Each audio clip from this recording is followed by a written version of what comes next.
दोस्तों, बिहार में 2025 का चुनाव धीरे धीरे गर्म होने लगा है। हर पार्टी अपनी रणनीति बनाने में जुटी और कई नेता पहले से ही खुद को मुख्यमंत्री चेहरा के तौर पर पेश करने लगे हैं। इन्हीं में एक का नाम है चिराग पासवान।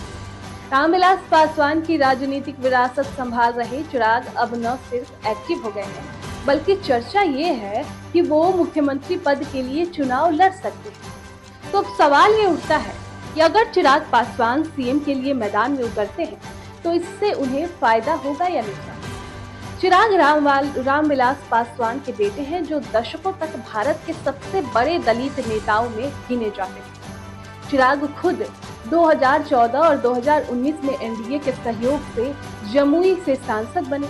एलजेपी रामविलास के प्रमुख हैं, जो 2021 में पार्टी टूटने के बाद चाचा से अलग हो गए थे।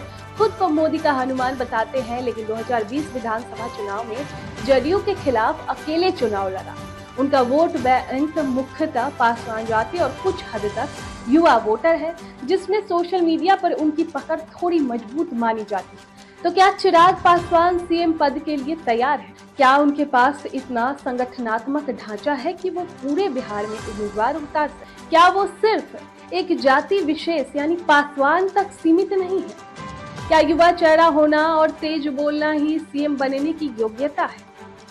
तो दोस्तों, बिहार की राजनीति में अब तक कोई ऐसा राजनीति में दलित नेता मुख्यमंत्री नहीं बना जो अकेले पासवान वोट के सहारे सत्ता में आया। अब जानते हैं सीएम पद के लिए लड़ने में कितना फायदा है। तो इससे वो सिर्फ जातीय नेता नहीं, बल्कि एक राज्य स्तरीय नेता के तौर पर खुद को पेश करेंगे। मीडिया और युवाओं में पहचान और चर्चा बढ़ेगी। और फिर अगला है एनडीए पर दबाव। अगर वो एनडीए के बाहर रहकर सीएम पद के लिए लड़ते हैं तो बीजेपी और जेडीयू दोनों को अपना दलित वोट बैंक बचाने के लिए रणनीति बदलनी पड़ेगी। चिराग किंग मेकर से खुद किंग बनने की कोशिश करेंगे। अगला है दलित राजनीति को नया नेतृत्व। रामविलास पासवान के बाद दलित समुदाय बिखर गया था। चिराग अगर सही रणनीति अपनाए तो एकजुट दलित राजनीति को फिर से जिंदा कर सकते हैं। अब जानते हैं सीएम पद के लिए लड़ना उनके लिए नुकसान कैसे है। दोस्तों, बिहार में आरजेडी, जेडीयू, बीजेपी जैसे बड़े संगठन हैं, जिनका ग्रास रूट नेटवर्क बहुत मजबूत है। ऐसे में बिना मजबूत संगठन के सीएम फेस बनना हवा में तीर चलाने जैसा है। एनडीए में वापसी मुश्किल हो सकती है। तो अगर वो खुद को सीएम के तौर पर पेश करते हैं तो बीजेपी उन्हें छोटे भाई की जगह चुनौती समझेगी। 2020 के बाद से बीजेपी वैसे ही उन्हें लेकर सतर्क है। अगला है वोट कटवा की छवि और गहराई की। जैसे 2020 में उन्होंने जेडीयू को नुकसान पहुंचाया था, वैसे ही अगर वो अलग लड़ते हैं तो फिर वही रोल दोहराएंगे।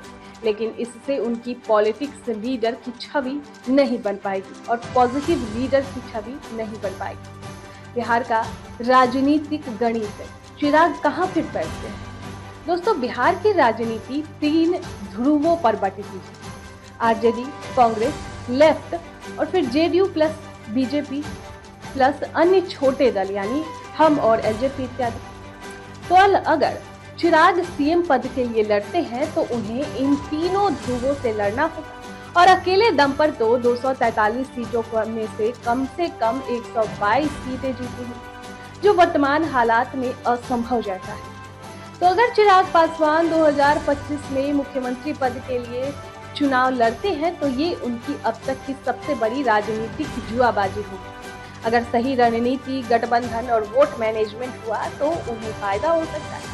लेकिन अगर सिर्फ महत्वाकांक्षा और मीडिया फ्रेंडली मूवमेंट पर निर्भर रहे तो उनकी फायदे की जगह राजनीतिक विश्वसनीयता को नुकसान हो सकता है। तो क्या चिराग पासवान को मुख्यमंत्री पद के लिए चुनाव लड़ना चाहिए? क्या बिहार में उन्हें सीएम के तौर पर देख सकता है? क्या इससे एनडीए को नुकसान होगा या फायदा? कमेंट में अपनी राय जरूर दीजिए।